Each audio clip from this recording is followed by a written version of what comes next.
Oscar वाईल्डचे एक वाक्य आहे, जगायला मिळणं ही एक अत्यंत दुर्मिळ गोष्ट आहे. बरेच लोक फक्त श्वास घेत आहेत म्हणून असतात, खऱ्या अर्थाने ते जगतच नाहीत. नमस्कार विद्यार्थी मित्रांनो, मी Vitthal Dudhate, founder of Dudhate academy, आपल्या सर्वांचं आपल्या ऑफिशियल यूट्यूब चॅनलवरती स्वागत करतो. विद्यार्थी मित्रांनो, आपण आज क्रॉप सायन्स पेपर सेकंड मधला फर्स्ट क्रॉप पाहणार आहोत. एक फर्स्ट क्रॉप आपण ऑलरेडी पाहिलेला आहे, तो म्हणजे पी, आणि आज आपण पाहणार आहोत ग्राम. चला तर मग सुरू करू. तर फर्स्ट क्रॉप म्हणजे काय, तर डाळवर्गीय पिकं. जेवढे काही पिकं आहेत ज्याच्यापासून डाळ बनते त्याला आपण काय म्हणतो, फर्स्ट क्रॉप म्हणतो. त्याचं महत्त्व काय, त्याचं इम्पॉर्टन्स काय, त्याचा स्कोप काय, चला तर मग पाहू आपण. फर्स्ट आहे त्याच्यामध्ये, they can grown in any type of soil and climatic condition. हे सर्व प्रकारच्या सॉइलमध्ये कुठलीही जमीन त्याला चालते आणि कुठलंही वातावरण त्याला चालतं. They play important role in a crop rotation आणि मिक्स क्रॉपिंग. याच्यामुळं काय होतं, आपलं क्रॉप रोटेशन आलटून पालटून पिकं घेणं हे आपल्याला सोपं जातं आणि त्यापासून काय होतं, ॲटमॉस्फिअरमधलं नायट्रोजनसुद्धा त्या ठिकाणी फिक्स करण्याचं काम हे करत असतात. त्यानंतर they are leguminous, hence fix the atmospheric nitrogen into the soil and improve the fertility of soil. आताच आपण सांगितलं की ते ॲटमॉस्फिअरमधलं नायट्रोजन फिक्स करतात आणि त्यामुळे काय होतं, आपल्या जमिनीची सुपीकता त्या ठिकाणी वाढते. त्यानंतर आहे they add organic matter into the soil. ते काय करतात, ऑर्गॅनिक मॅटर ॲड करण्याचं काम करतात सॉईलमध्ये. त्यानंतर they R rich in a protein 18 to 24% and also content carbohydrates, vitamins and minerals. याच्यामध्ये प्रोटीन किती असतं, 18 ते 24% एवढं त्या ठिकाणी प्रोटीन असतं. त्यानंतर याच्यामध्ये असतं कार्बोहायड्रेट्स, व्हिटॅमिन्स आणि मिनरल्स. त्यानंतर आपण पाहू त्याच्यामध्ये they provide fodder to the cattle. जनावरांना चारा म्हणून सुद्धा त्या ठिकाणी आपण त्याचा वापर करत असतो. They give additional income to the farmer.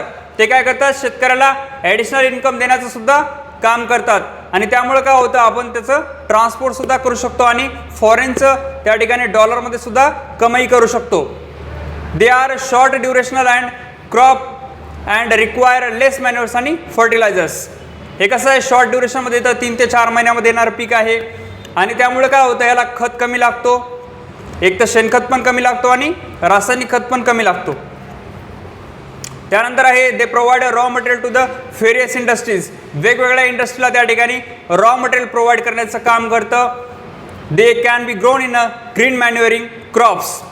ते काय करतो, आपण ॲज अ ग्रीन मॅन्युअरिंग क्रॉपसुद्धा त्या ठिकाणी ग्रो करतो. म्हणजे काय करायचं, सनेम किंवा डेकानेम ज्या प्रकारे आपण त्याचं ग्रोईंग करतो आणि त्यानंतर त्यांना काय करतो, 4 ते 5 महिन्याच्या नंतर त्या ठिकाणी जमिनीमध्ये गाडतो, त्याच प्रकारे हे सुद्धा आपण त्या ठिकाणी करू शकतो. ॲज अ ग्रीन मॅन्युअरिंग क्रॉप म्हणून त्याचा वापर करू शकतो. त्यामुळे काय होतं, मातीची सुपीकता वाढते, त्यामध्ये नायट्रोजनचं प्रमाण वाढतं आणि वेगवेगळे त्या ठिकाणी त्याला पोषक घटक त्या ठिकाणी भेटतात.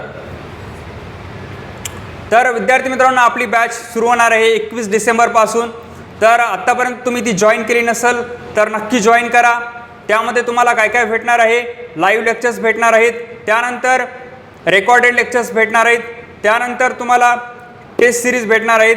लाईव्ह लेक्चर्समध्ये त्या ठिकाणी तुम्ही समोरासमोर माझ्या त्या ठिकाणी असणार आहात आणि त्या ठिकाणी तुम्ही जे काही तुम्हाला समजलं नाही ते तुम्ही डायरेक्टली मला विचारू शकता. त्या ठिकाणी मी तुमचे सर्व डाऊट क्लिअर करेल आणि जर समजा तुमचं एखादं लेक्चर मिस झालं काही कारणास्तव तर त्या ठिकाणी तुम्हाला त्या लेक्चरचं रेकॉर्डिंगसुद्धा भेटणार आहे. त्यानंतर टेस्ट सिरीज म्हणजे काय, त्या ठिकाणी तुमच्या प्रत्येक टॉपिक जे काय आपण शिकवणार आहोत त्या सर्व टॉपिकवर त्या ठिकाणी तुमची एक्झाम होईल.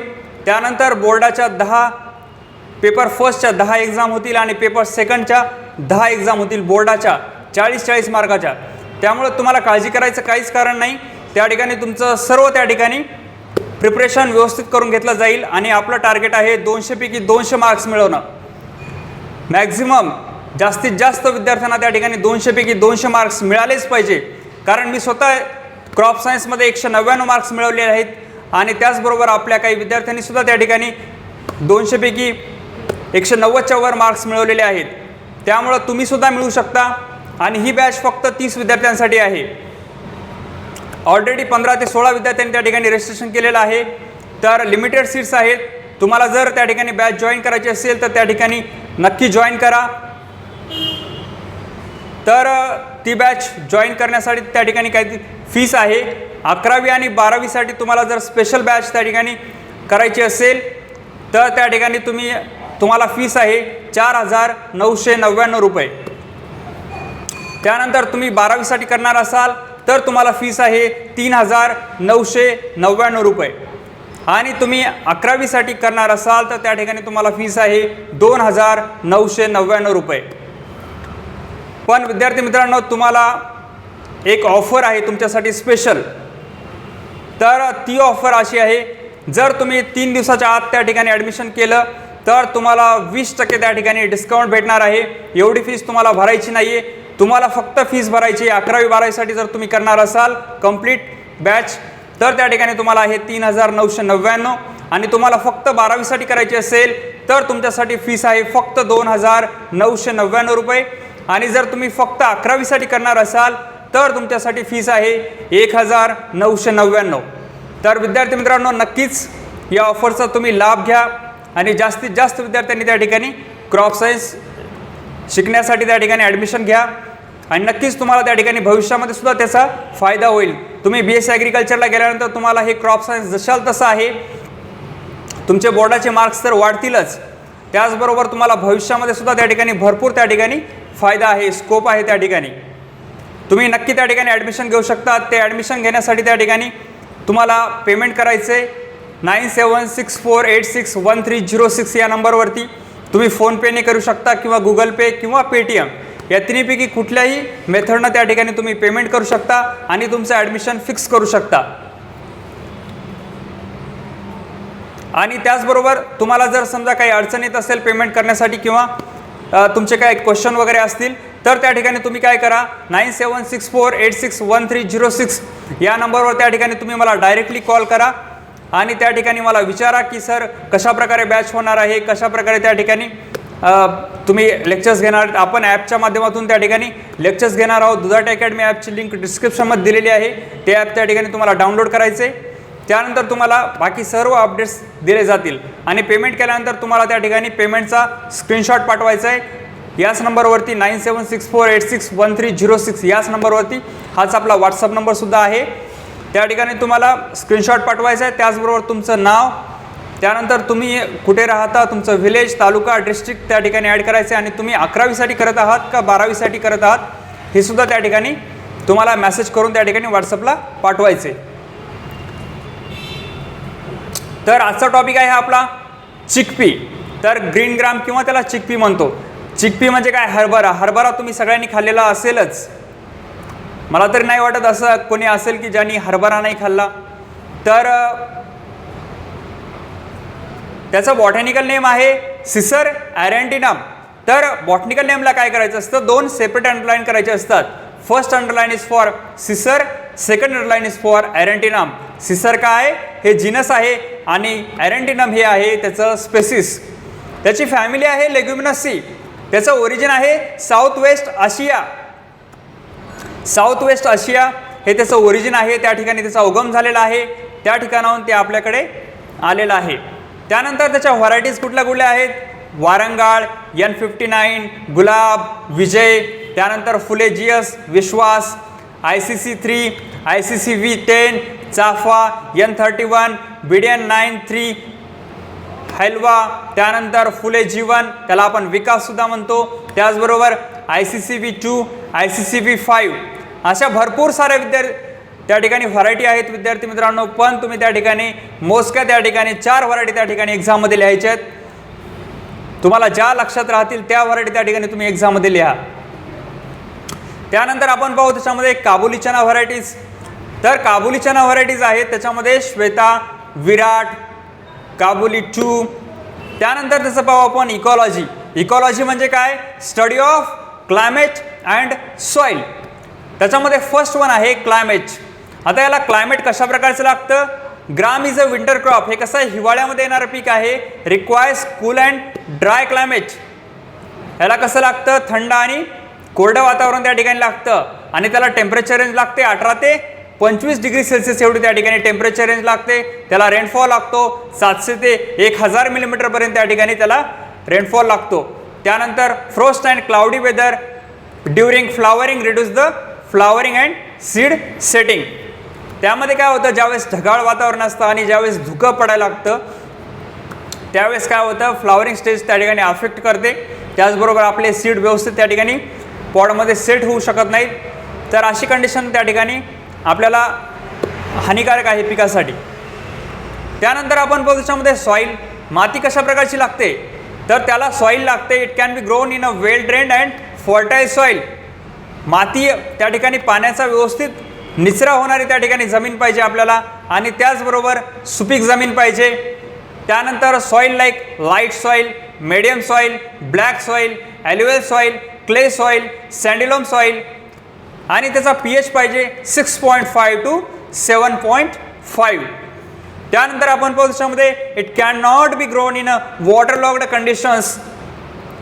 त्यानंतर ॲसिडिक सॉईल, एकतर ही ॲसिडिक सॉईलमध्ये येत नाही आणि ज्या ठिकाणी पाणी साचून राहतं म्हणजे स्टॅग्नेटेड वॉटर त्या ठिकाणी हे पीक येत नाही.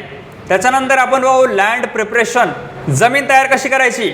लँड प्रिपरेशन करण्यासाठी काय करायचं, फर्स्ट काय करायचं, 1 डिप्लॉईंग करायची आणि 2 to 3 क्रिसक्रॉस हॅरंग्स करायच्या, पाळ्या घालायच्या. त्यानंतर काय करायचं, क्लीन द स्टबल्स आणि वीड्स ऑफ प्रिव्हियस क्रॉप.